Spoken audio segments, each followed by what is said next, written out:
In this big box here, I have one of my Tannin Bay brand ambassadors orders, and I wanted to walk through what this aquascaper, who has moved over to the dark side of the aquascaping hobby through the use of botanicals, orders to help you gain some inspiration. We'll go over some of the product benefits and features. We've got leaves, seed pods, manzanita wood.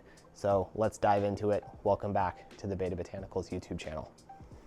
It might surprise you to know that many of our popular aquarium fish come from habitats full of leaves, seed pods, detritus, and tinted water. This is what I'm calling Indonesian Biotope Inspired Aquarium, full of rasboras, barbs, Betta albimarginata, chocolate gouramis, and Parasphrominus linkii. I want to take a moment and talk about a very important concept in the realm of tinted ecosystem aquariums, and that is the distinction between Blackwater, Biotope, and Botanical Method aquariums. Biotope aquariums aim at replicating a very specific geographic location, whereas Blackwater aquariums are largely a product of geology. They have low pH, low TDS, and tinted water.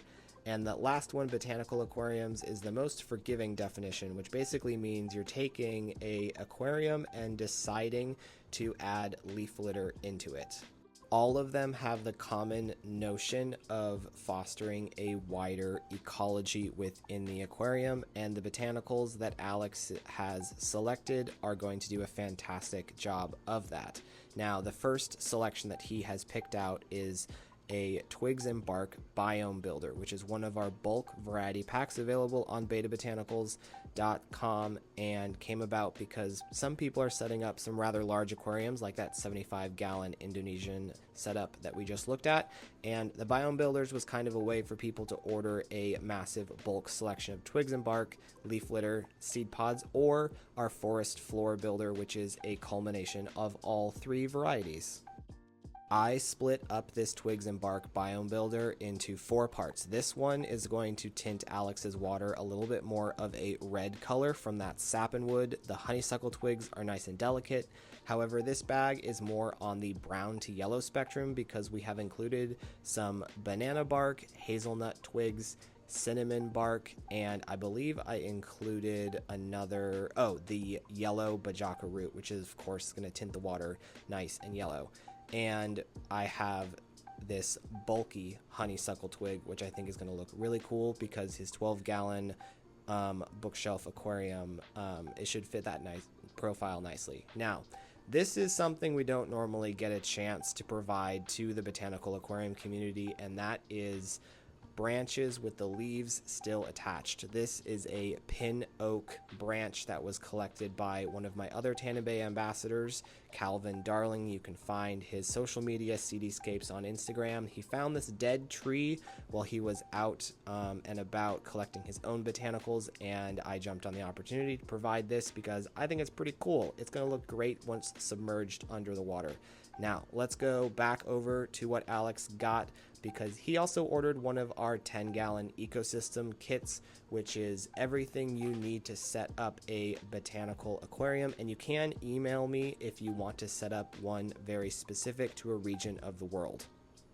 Now, what makes the ecosystem kits different than the biome builder packs is the addition of the manzanita wood. I have a bunch of branch manzanita wood as well as some thicker pieces of starwood manzanita, which really helps to elevate the ecosystem that you are setting up. It helps to provide some rigidity, places to attach plants to if that's something that you would like to do, and really helps, I think, to complete that natural look we are trying to achieve when setting up the botanical aquarium.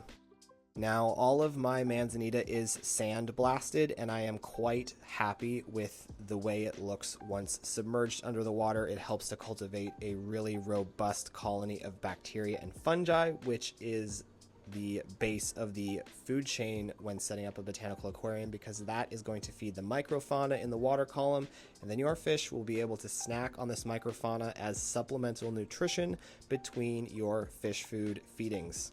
Now, in the ecosystem kits, we do include a bunch of leaf litter, and I picked out some mango leaves for Alex's ecosystem. This is a leaf that is becoming more popular in the hobby in the past couple years, and it adds a nice, robust orange tint into the water. It's great for shrimp, it's great for snails, great for bettas, tetras, you name it. All fish love mango leaf litter. And it's quite durable. It's not as durable as I would say a jackfruit leaf or a magnolia leaf, but mango leaves do have a nice waxy coating on them, which helps them to stay in the water for a longer period of time. These next leaves need no introduction, very common in the hobby, nice medium to low tannin leaf litter variety that is quite durable, lasts a long time in the aquarium. We have guava leaves and jackfruit leaves. The leaves here are sourced from Indonesia. I do have some arriving soon from Sri Lanka, and in the new year, in 2025, I'm going to be having some available from South America. So for you purist Biotope aquarium enthusiasts, I'm going to have these available from 3 locations around the world, which I think is fantastic because every location around the world is going to have a slightly different microbiome that arrives on the leaf litter and then gets transferred over into your aquariums. Here is an example of a guava leaf in that Indonesian aquarium that I have set up, this massive 75-gallon aquarium. This guava leaf has been in the aquarium for a number of months, and we're just starting to see a little bit of decomposition around the edges as it transitions into the nice rich detritus layer that we're trying to cultivate in this ecosystem. These are willow live oak leaves, a fantastic leaf for the aquarium or your vivarium setup. They are nice and thin and long, super durable. They add a nice medium tint into the water column. And I just got a big restock of these because they only fall from the trees once per year. And I think they're fantastic, just like Texas live oak. Really good for building up the leaf litter bed in your botanical aquariums. Some of the pods that come with the ecosystem kit, the 10-gallon variety gets 2 large pods, so we went with the tried and true classic cocoa pod. These are from Sri Lanka. However, you can find these in South America and Indonesia, so you do not need to worry about using them only with fishes of Central Asia.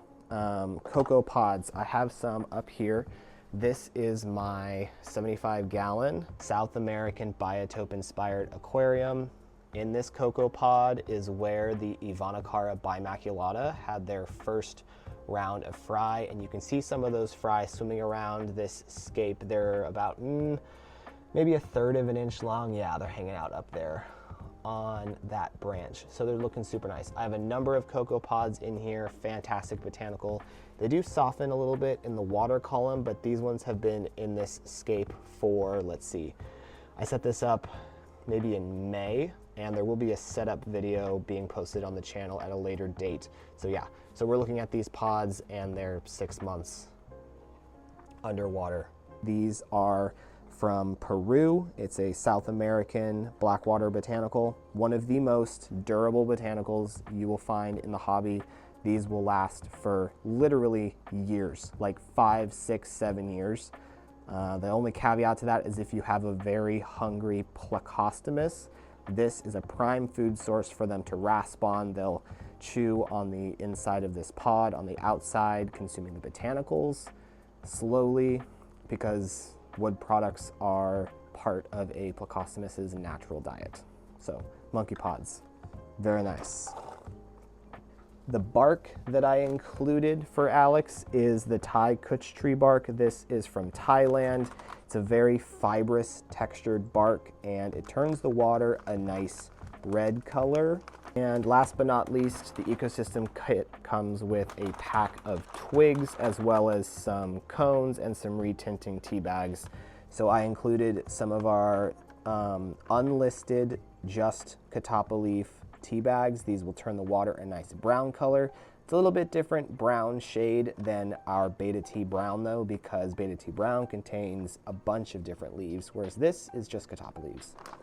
The cones provided for Alex, classic, and a botanical I'll be listing on the website later this year is birch cones. I got these available in a very small amount on the website, soon to be listed, with very classic oak twigs. Oak twigs are fantastic just for putting on the floor of the aquarium. It helps to provide a good textured look because these would naturally be falling into waterways in nature. Alex did order one of the variety packs I have on the website. This is the Blackwater variety pack. And the reason I put that in quotations is because you can't just put botanicals into the aquarium and call it Blackwater. Blackwater is so much more than just the way the aquarium looks. The water chemistry is a product of geology. It has low TDS, low dissolved minerals in the water, very low pH. We're talking like 5.4 pH scale. Remember that 7 is neutral.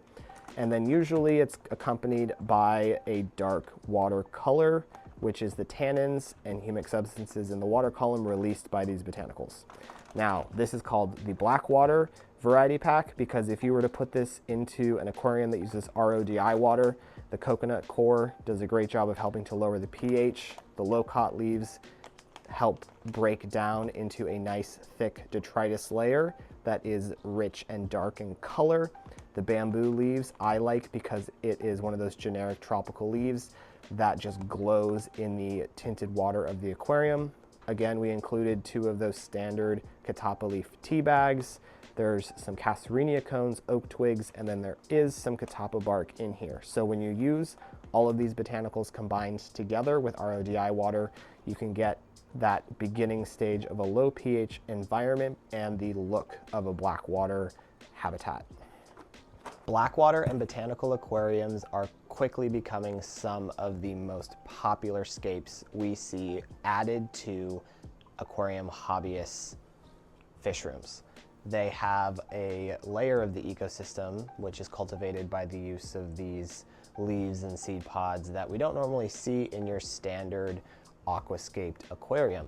Everything that Alex ordered is relatively beginner friendly. The only thing in the box that I would not classify as beginner friendly is the Blackwater variety botanical pack because it requires a little bit more of a chemistry background, and I have a whole bunch of resources you can find across my social media that help to kind of explain what true Blackwater environments look like and the water chemistry behind them, as well as like the fish, the popular aquarium fish that can be found in those habitats from around the globe. So thanks for tuning in as we did a look into one of my Tannin Bay ambassadors' ecosystem supplies that they ordered.